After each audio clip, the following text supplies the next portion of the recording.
Oke guys, welcome back to Daily Charting with Toshi, di mana kita akan daily chart your favorite cryptocurrencies. Oke, dalam 24 jam terakhir, cryptocurrency market pump sebesar 2,98%. Dengan total market cap mencapai di 1,11 triliun US dollars, dengan peningkatan Bitcoin dominan sebesar 0,28% dan peningkatan volume sebesar 8,71%. Benar-benar Oktober, ya ini efek Oktober. Baru tanggal 2 kemarin kita baru bahas apakah bulan ini kita akan mendapatkan rally yang lumayan, langsung dikasih rally ya. Luar biasa. Untuk Bitcoin terjadi peningkatan sebesar 3,53% dalam 24 jam terakhir dan sekarang trading di angka 27.978. Ya, masih ketahan oleh angka psikologis 28.000 plus MA 200. Gilanya berhasil reclaim bull support band ya. Untuk Ethereum terjadi peningkatan sebesar 3,24% di angka 1727. Lalu untuk BNB terjadi peningkatan sebesar 1,72% di angka 218,69. XRP terjadi peningkatan sebesar 1,75% di angka 52 sen. Lalu Solana ini pump gila ya, dia pump sebesar 13,46% dan sekarang trading di angka $24 lebih 5 sen. Lalu untuk Cardano terjadi rally sebesar 3,79% di angka 26 sen. Lalu untuk Dogecoin terjadi peningkatan sebesar 2,32% di angka 0,06%. Dan Tron juga terjadi peningkatan signifikan sebesar 2,37% di angka 0,09 ya. Jadi kita bisa lihat pada hari ini semua cenderung meningkat dengan signifikan ya. Selanjutnya kita akan masuk ke economic calendar, tetapi sebelum kita masuk ke sana, kita akan dengar dulu pesan-pesan dari sponsor kita pada hari ini. Oke, today's video is brought to you by BingX. Dan pada hari ini BingX ada berita bahagia. Ada 537.5 USDT yang kita bisa dapatkan. Caranya seperti apa? Caranya mudah ya. Tas-tasnya itu bisa dibilang masuk akal banget. Yang pertama tinggal melakukan KYC saja, kita bisa mendapatkan 20 USDT. Apabila lo deposit 500 USDT, lo akan mendapatkan bonus 30 USDT. Apabila lo melakukan deposit 100 USDT, lo bisa mendapatkan tambahan ekstra 20 USDT. Plus buat lo suka trading futures, apabila lo trading volume lebih dari 5.000 USDT, lo akan mendapatkan 30 USDT bonus. Apabila volume lebih dari 10.000, bisa mendapatkan 50 USDT. Dan lebih dari 50.000 bisa mendapatkan 100 USDT. Nggak main-main dan caranya bisa dibilang gampang dan masuk akal ya. Ini berlangsung dari tanggal 10 September sampai tanggal 9 Oktober. Jadi waktunya masih cukup lama ya. Dan di sini harus diikuti satu persatu lagi ya, supaya dengan ketentuannya. Apabila sudah cocok, silahkan bisa ikutan. Oke, dan selanjutnya kita masuk ke economic calendar. Kita geser ke GMT plus 7. Dan untuk hari ini ya, tanggal 2 Oktober hari Senin. Kita coba lihat ada yang penting atau enggak. Seingat gue ada 2 di bawah ya. Yes, benar ya. Ada 3 malah. Jam 9 malam akan keluar ISM Manufacturing PMI dan jam 9 juga akan keluar ISM Manufacturing Prices ya. Kita akan bahas dua-duanya. Untuk yang PMI ya, untuk PMI di sini kita bisa lihat harapan kita adalah dia lebih rendah daripada ekspektasi ya. Berarti lebih rendah daripada 47,8. Itu harapan kita untuk si ISM Manufacturing ya. Lalu selanjutnya untuk yang prices ya, untuk yang prices harusnya sama. Harapan kita sama, lebih rendah daripada ekspektasi, berarti lebih rendah daripada 48,6 ya. Itu data untuk 2 CISM ya. Selanjutnya adalah speech dari Jerome Powell. Nah, ini bukan forecast. Harapan kita adalah supaya speech dia tidak hawkish. Semoga saja diumumkan seperti hal-hal, kita akan menurunkan interest rate ya. Lalu atau ya mungkin minimal tidak jadi peningkatan lagi di akhir tahun. Nah, itu bisa membuat indeks dolar melemah dan membuat return aset meningkat ya. Oke, jadi kurang lebih seperti itu untuk hari ini. Untuk besok hari Selasa tanggal 3, kita coba intip dulu ada yang penting atau enggak. Untuk besok akan ada JOLTS Jobs Opening gitu ya. Oke, selanjutnya kita akan masuk ke news, dan news ini datang dari mana? Ya, dari market in general ya. Seperti yang gue bilang, jadi apakah October is here ya? Bitcoin dan Ethereum tiba-tiba pump membuat 70 juta USD worth of shorts terliquidate. Walaupun sekarang udah nambah ya, nambahnya nggak kira-kira 30, sekitar 40 juta lebih ya. Jadi kita bisa di sini ya, ternyata dalam 15 minute window ya, sekitar 4% dia langsung bisa dibilang ngepump ya. Jadi ya gila juga ya, memang benar-benar kayak statistik bulanan itu kita nggak bisa tutup mata, ada benarnya juga ya. Nah, jadi kalau kita lihat di sini ya secara apa ya, secara candle luar biasa besar ya. Dan ngomongin lagi soal di sini, September biasanya bulan yang nggak terlalu bagus, tapi kemarin bagus. Dan Oktober kita bisa lihat Oktober itu secara rata-rata ya dari tahun 2022 sampai 2013 itu rata-rata bagus ya. Jadi let's see apakah pada bulan Oktober ini akan terjadi pump yang lumayan besar ya. Oke, nah kita bisa di sini liquidationnya ya. Liquidationnya itu nggak main-main. 24 jam terakhir itu sebesar 110 juta US dollars ya. Jadi ya gila juga. 41%-nya di Bitcoin. Bukan 41%, tapi 41 jutanya di Bitcoin, 27 jutanya di Ethereum. Sisanya ya lebih kecil-kecil lah ya. Tapi nggak main-main ya. Jadi lagi-lagi kalau kita lihat 24 jam terakhir yang kena itu tentunya adalah posisi short paling banyak ya. Jadi ya lagi-lagi gue udah bilang ini pentingnya kita punya trading plan. Jadi jangan udahlah nggak apa. Tiba-tiba malah kena liquid gitu ya. Jadi kita harus tahu SL kita di mana. Lalu kita juga harus tahu secara risk rewardnya menarik atau tidak dan seterusnya ya. Oke, selanjutnya kita akan masuk analisa di Twitter. Ini ngomongin soal pola ya. Jadi kalau kita di sini di monthly candle ya mulai atau lebih tepatnya di monthly chart ya, kita bisa di sini mulai terbentuk suatu inverted head and shoulders.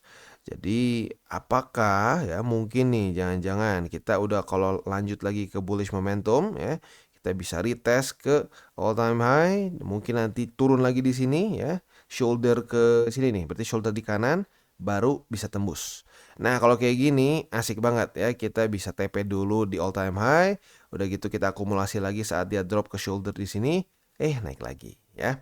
Tinggal kita lihat nih bisa atau enggak. Dan tentunya menurut gua movement ini bisa terjadi kalau apa? Kalau tiba-tiba ETF di approve ya. Kalau ETF di approve asik banget ya. Kalau menurut gua sih ya, kalau secara timelinenya mungkin gini nih. Ini naik dikit pelan-pelan 2024 kan mulai keluar tuh timelinenya semua. Kalau tiba-tiba dia approve semua, dia pump ya. Ya nggak sehari juga, butuh beberapa minggu lah ngepump, pam. Udah gitu, kena TA yang kencang yaitu udah all time high ya, kena resisten yang kencang, ke reject, nah bikin shoulder. Nah, itu asik banget kalau bisa kayak gini ya. Let's see apakah bisa seperti ini atau tidak ya. Oke, selanjutnya kita akan masuk ke TA kita. Untuk Bitcoin kita bisa di sini kondisinya literally bukan sesuai harapan ya, justru ya malah kita nggak nyangka bisa kayak gini. Tapi PR-nya berhasil dia lakukan. Kalau kemarin kan kita berpikir dia akan konsolidasi dulu di sini, nanti dijemput oleh MA20 terus baru rally ya. Ternyata enggak, tiba-tiba dia langsung pump aja sendiri. Memang Oktober luar biasa ya.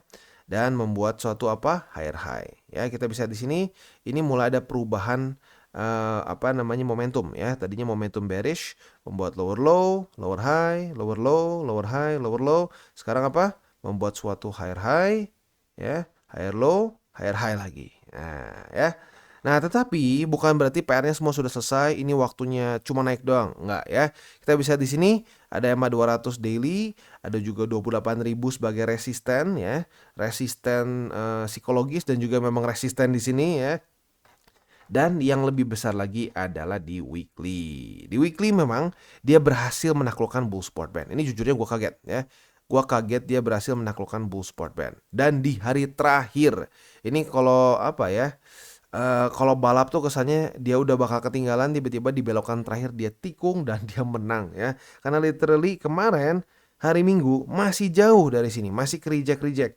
Tiba-tiba kita bisa di sini weekly close-nya di atas dari bull support band. Tetapi EMA 200 masih belum ditaklukkan.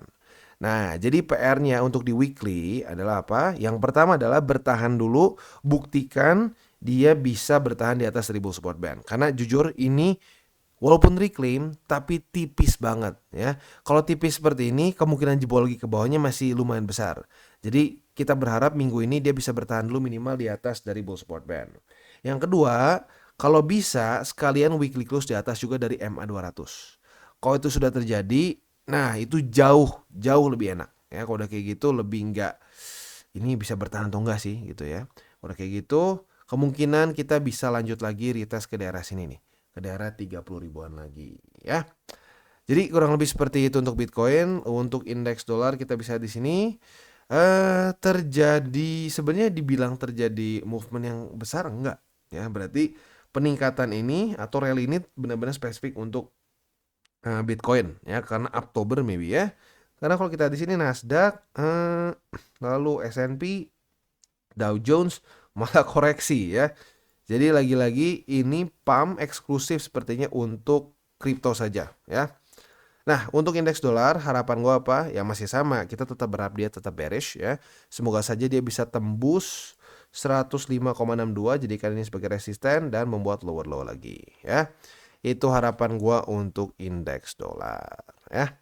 Jadi kurang lebih seperti itu untuk big picture-nya ya. Selanjutnya kita akan masuk ke buy limit. Tetapi sebelum kita masuk ke buy limit, seperti biasa gua akan disclaimer dulu bahwa semua konten dari TCI ini bukanlah financial advice. Ini semua bentuknya edukasi ya. Lalu bagaimana cara untuk mendukung TCI? Ada banyak caranya. Lo bisa like our video, bisa share our video, atau juga bisa menggunakan link referral kita di bawah. Dan buat lo yang tertarik untuk memiliki hardware wallet, bisa pertimbangkan untuk beli di Encrypt ya, karena Encrypt ini adalah authorized reseller dari berbagai macam hardware wallet yang ada di sini dan free shipping di seluruh Indonesia. Buat lo yang tertarik bisa klik di link description gua di bawah.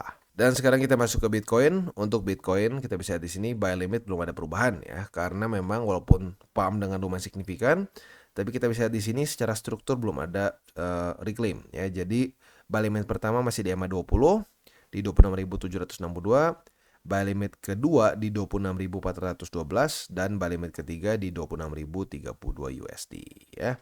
Itu untuk posisi spot di Bitcoin.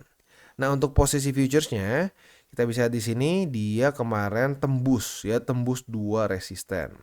Jadi untuk sekarang apabila terjadi di sini ya, terjadi retest 1, retest 2 di 27.721, kita bisa buka posisi long dengan target TP kita di 29.540 ya. Itu untuk posisi longnya. Nah, untuk posisi shortnya otomatis tinggal kita balik. Retest 1, retest 2 di 29.300-an ya. Kita bisa buka posisi short dengan target TP kita di 27.721. Ya, sorry tadi target TP-nya maksudnya di 29.305 ya, bukan 29.500. Jadi kurang lebih seperti itu untuk di Bitcoin. Dan sekarang kita masuk ke Ethereum. Untuk Ethereum berbeda ceritanya dengan Bitcoin ya. Ada terjadi reclaim suatu support ya, reclaim suatu resisten sebenarnya. Nah, sekarang artinya kita ada buy limit baru. Buy limit pertama jadi di 1705, buy limit kedua di 1660, dan buy limit ketiga di MA20 di 1630. Untuk posisi futuresnya kita bisa di sini sayangnya kemarin ya kita punya posisi short kena cut loss ya. Dan untuk sekarang kita bisa di sini dia sedikit tembus juga si resisten yang ada di sini ya. Maka dari itu kita tunggu dulu deh ya, kita tunggu dulu apakah hari ini apakah hari ini bisa dipertahankan atau tidak. Kalau hari ini dia bisa bertahan di atas dari 1730, maka retest 1 sudah terjadi. Besok yang terjadi retest kedua, kita bisa buka posisi long dengan target TP kita di mana? Target TP kita di 1863. Itu untuk posisi longnya. Nah, untuk posisi shortnya apabila ternyata Ethereum gagal mempertahankan 1730 sebagai support, nah kita bisa di sini ya. Retest 1, retest 2 di 1730 sebagai resisten. Kita bisa buka posisi short dengan target TP kita di 1684. Dan sekarang kita masuk ke XRP. Untuk XRP kita bisa di sini dia berhasil reclaim MA200 ya, berarti kalau seperti itu ada terjadi perubahan ya. Buy limit pertama jadi di MA200, buy limit kedua jadi di MA50, dan buy limit ketiga di 50 sen ya. Itu untuk posisi spot di XRP. Untuk posisi futuresnya ya, untuk posisi futures dari XRP kita bisa di sini sayangnya seperti Ethereum juga ya. Posisi short kita kemarin kena cut loss karena jebol di sini. Nah, tetapi karena reclaim, nah di sini sudah terjadi retest pertama. Kalau sampai besok si XRP masih bisa bertahan di atas dari 52 sen, kita bisa buka posisi long di sini apabila terjadi retest kedua dengan target TP kita di 54 sen. Untuk posisi shortnya tinggal kita balik logikanya. retest 1, retest 2 di 54 sen sebagai resisten, kita bisa buka posisi short dengan target TP kita di 52 sen. Dan sekarang kita masuk ke Chainlink. Untuk Chainlink kita bisa lihat di sini kemarin seperti mulai kehilangan momentum ya. Tetapi ya masih cukup oke. Buy limit masih sama. Buy limit pertama di EMA 20, buy limit kedua di $6 lebih 87 sen, dan buy limit ketiga di MA 200 yaitu di 6,74 ya. Itu untuk posisi spotnya. Untuk posisi futuresnya kita bisa di sini ya, sudah terjadi retest 1, retest 2 di $8 lebih 1 sen ya. Kita lihat ya, kalau sampai besok pagi masih daily close di atas dari $8 lebih 1 sen, berarti posisi longnya kita pertahankan. Target TP-nya di $8 lebih 37 sen ya. Untuk posisi shortnya tinggal kita balik logikanya. Retest 1, retest 2 di $8 lebih 37 sen, kita bisa buka posisi short dengan target TP kita di $8 lebih 1 sen. Dan selanjutnya kita masuk ke Phantom. Untuk Phantom kita bisa di sini dia juga berhasil reclaim MA50 ya. Maka dari itu kita bisa di sini ya, secara posisi spot kalau gue pribadi sih nggak diubah ya, karena MA50 sudah terlalu dekat sama 19 sen. Jadi masih sama seperti kemarin, tinggal lu pilih aja. Buy limit pertama bisa di MA50 atau di 19 sen. Buy limit kedua di MA20 dan buy limit ketiga di 18 sen. Itu untuk posisi spot. Untuk posisi futuresnya kita bisa di sini, sayangnya dia tembus lagi 20 sen. Maka dari itu tinggal kita lihat apakah dia bisa ya, retest 1, retest 2 di 20 sen sebagai support. Kalau bisa, kita bisa buka posisi long dengan target TP di mana ini struktur yang sebenarnya dibilang baru sih enggak ya, tapi baru kita buat di sini. Nah, struktur di sini resisten yaitu di 21 sen. Itu bisa jadi target TP untuk posisi long. Sementara untuk posisi shortnya tinggal kita balik logikanya. Retest 1, retest 2 di 21 sen sebagai resisten. Kita bisa buka posisi short dengan target TP kita di 20 sen ya. Jadi kurang lebih seperti itu untuk liquidity kita pada hari ini. Sekali lagi gue ingatkan, pada malam hari ini akan keluar 3 data penting dari US ya, dan yang menurut gue paling penting sebenarnya adalah si Jerome Powell. Ini sangat menentukan nih, karena seperti yang gue sudah bahas dari sebelum-sebelumnya, The Fed itu menentukan kebijakan dari US. Apabila dia dovish, ini bisa membuat market lanjut lagi bullish ya. Dan juga nanti jam 9 malam akan keluar ISM Manufacturing, PMI dan juga prices ya. Jadi buat lo yang punya posisi futures, lihat jam-jam segini. Kalau belum kena target TP, buat yang konservatif mungkin boleh pertimbangkan TP manual. Oke guys, jadi itu adalah akhir dari segmen DCWT kita pada hari ini.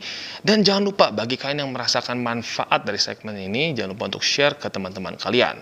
Dan apabila lu pengen mensupport channel kita, ya TCI, jangan lupa untuk menggunakan link referral kita di bawah. Nggak wajib ya, tetapi apabila lu menggunakan link referral kita di bawah, ada macam-macam ya, dari Bybit, Huobi, Maxi, toko kripto, dan banyak lagi ya. Ya, walaupun nggak wajib, tapi kalau menggunakan link referral kita, lu secara langsung membantu perkembangan dari TCI. Dan satu lagi, jangan lupa juga untuk join Telegram group kita, di mana kita bisa ngobrol-ngobrol santai mengenai dunia cryptocurrency secara 2 arah. So, jangan lupa untuk like, subscribe, click the bell icon, and see you on the next video.